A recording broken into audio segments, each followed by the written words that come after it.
కానీ ఉన్నంతలో ఆయన చేసిన సేవ, ఆయన డైరెక్షన్ కానీ, ఆయన కొత్త కొత్త క్యారెక్టర్స్ని ఇప్పుడు సీతారామ కళ్యాణంలో హర్నాథ్ని ఇంట్రడ్యూస్ చేయడం, అంత అందమైన రాముడిని మళ్ళీ మనం చూడలేదు.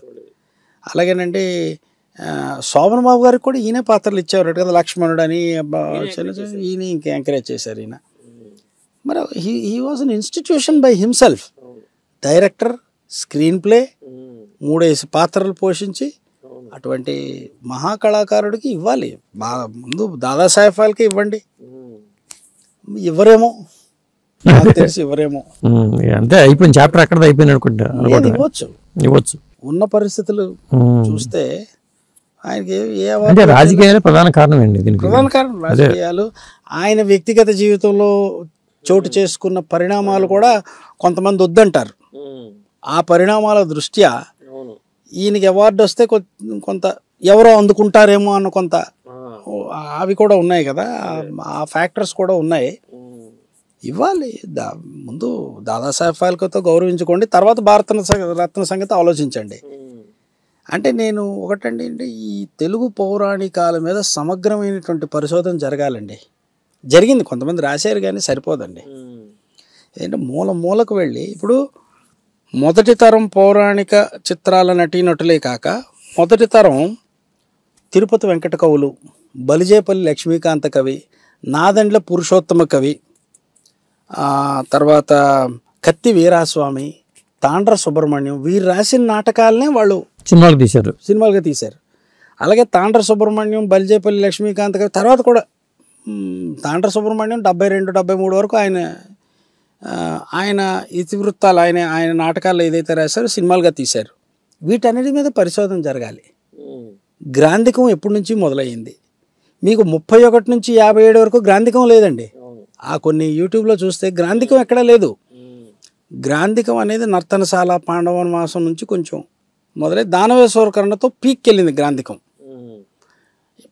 దానవేశ్వరకరణ ఎలాగా అని ఎవరు అనలే, ఎలా అనలే, ఎటుల నేనే గెలిచిన ఎడల, ఆయనే ధర్మజుడే గెలిచిన ఎడల, ధర్మమే గెలిచినది మీరు అందరూ ఏదో చేయలేకపోయేవారా, ఎక్కడా కూడా.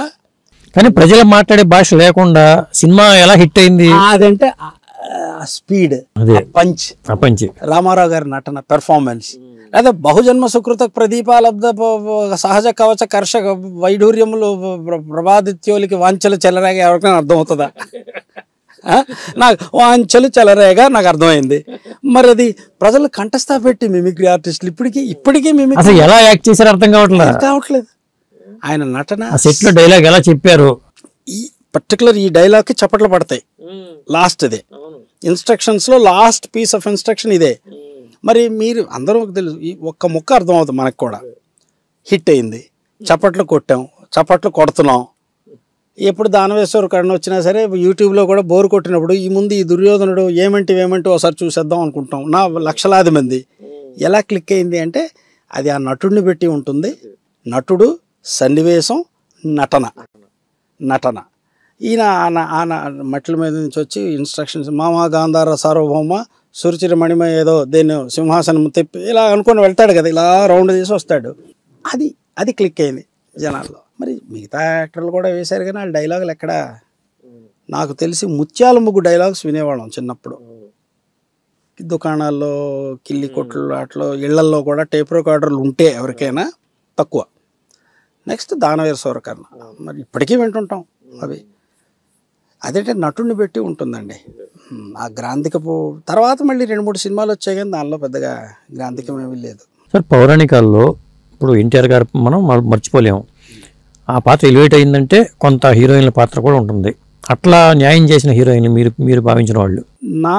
నా వ్యక్తిగత అభిప్రాయం అంజలిదేవి గారండి. రామారావు గారు తర్వాత కాంతారావు గారు, ఎస్వి రంగారావు గారు అంజలిదేవి గారికే పెద్దపీట వేయాలి. ఎందుకంటే ఆమె 50లో మాయారంభలో నటించారు. ఆవిడకి అది 2వ 3వ పౌరాణిక సినిమా. ఆవిడ తర్వాత అడపాదడప అక్కడక్కడ జానపదాల్లో వేశారు. ఆవిడ జానపదాల్లో వేస్తూ ఒక్కసారి లవకుశలో ఈ రోజుకి సీతమ్మ ఎవరు అంటే ఆమె. లవకుశ తర్వాత 2-3 సినిమాల్లో సీతగా వేశారు ఆమె. అంతకుముందు సతీ అనసూయగా వేశారు ఆమె.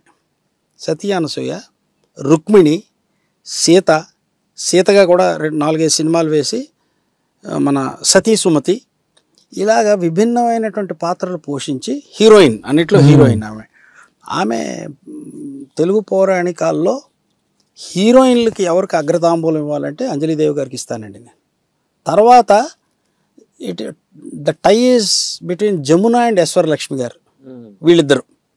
అయితే కన్నాంబ గారు ఏదైనా పాత్ర పోషిస్తేనండి ఆవిడ కన్నా రాయలిటీ ఎవరి పాత్రలో ఉండదు. రాజమాతగా ఆవిడ ఎక్సలెంట్ ఆవిడ. అయితే ఏంటంటే ఆవిడ ఈ సినిమాలు ప్రొడ్యూస్ అవ్వడం మొదలు పెట్టేసరికి ఆవిడ కైకేయి అలాంటి పాత్రలు వేయడం మొదలుపెట్టారు.